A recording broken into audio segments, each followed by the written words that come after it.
નમસ્કાર. News of Gandhinagar daily headlines today.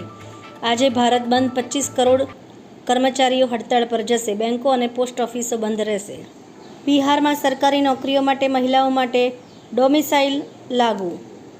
હિસારની YouTuber જ્યોતિને કોર્ટે ફરી જેલમાં ધકેલી. કેરળ ટૂર પર વિવાદ, ત્યાં સરકારી ઇન્વિટેશન પર ગઈ, ખર્ચ પણ સરકારે ઉઠાવ્યો. પદ્મનાભ સ્વામી મંદિરમાં સ્માર્ટ ચશ્મા પહેરીને ઘૂસી રહેલો ગુજરાતી ઝડપાયો. ચશ્મામાં સિક્રેટ કેમેરો હતો. કેરળમાં સુરક્ષા કર્મચારીઓને શંકા ગઈ. અટકાયત. દેશનું સૌથી ધનિક મંદિર છે. તંત્રીલેખ. દેશમાં ગરીબી દર 16.2% ઘટીને 2.3% થયો. 2011થી 17.1 કરોડ લોકો ગરીબીમાંથી બહાર આવ્યા. નેશનલ હાઈવે પર અડધો ટોલ વસૂલવામાં આવશે. સરકારે 50% ઘટાડો કર્યો. સવાલ જવાબમાં આ નવો ફેરફાર સમજો. નાગરિકોના રોષ બાદ ગુજરાત સરકારનું ડેમેજ કંટ્રોલ. ખડખડધજ. રસ્તા પુલ માટે કોન્ટ્રાક્ટર જવાબદાર. ગુજરાતમાં મેડિકલ કોલેજોના ઇન્સ્પેક્શનમાં લાંચ ગેરરીતિની ફરિયાદો. નવા પ્રવેશ પર પ્રતિબંધ. સુરતના ભાજપ કાર્યાલય ખાતે થયેલી બેઠકમાં 2 કોર્પોરેટ બાખડ્યા. મહિલા કોર્પોરેટરની હાજરીમાં જ ગાળાગાળી.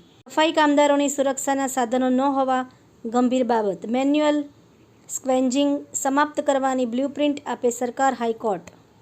આણંદ અને પંચમહાલમાં મેઘરાજાની તોફાની ઇનિંગ. જાણો 24 કલાકમાં ગુજરાતમાં કેટલો ખાબક્યો વરસાદ. એનોજી સાહિત્ય સરિતા ગ્રુપ. વિષય વરસાદ. એના ઉપર સર્જકોની ખૂબ જ સુંદર વિવિધ સ્વરચિત રચનાઓ. વાર્તા અભિયાનને ગુજરાતની 33,000 શાળાઓ સુધી પહોંચાડવાની નેમ. સચિવ શ્રી જોશી. ડાકોર ધામમાં જગદગુરુ શ્રી દિલીપ દેવાચાર્યજી મહારાજનો સન્માન સમારોહ યોજાયો. અમેરિકાના સૂચિત ટેરિફ તથા રેર અર્થની અછતથી દેશમાં વાહનોનો પુરવઠો ખોરવાઈ જવાનું જોખમ.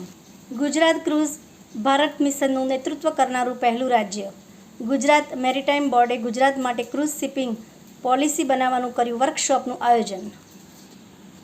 નામ કહો, કામ લો અને દામ દો. કાયદો ચાલો ના વાયદો, એમાં સૌનો ફાયદો. વાંચવા જેવું.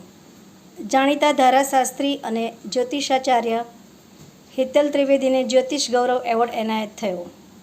ભારત વિકાસ પરિષદ મહાવિજય શાખા ડીસાના નવા હોદ્દેદારોનું જલારામ મંદિર ખાતે કરવામાં આવેલ સન્માન. આભાર. મીનાક્ષી રાવલ, ગાંધીનગર. ન્યૂઝ ઓફ ગાંધીનગર દૈનિક જન ફરિયાદ ન્યૂઝ.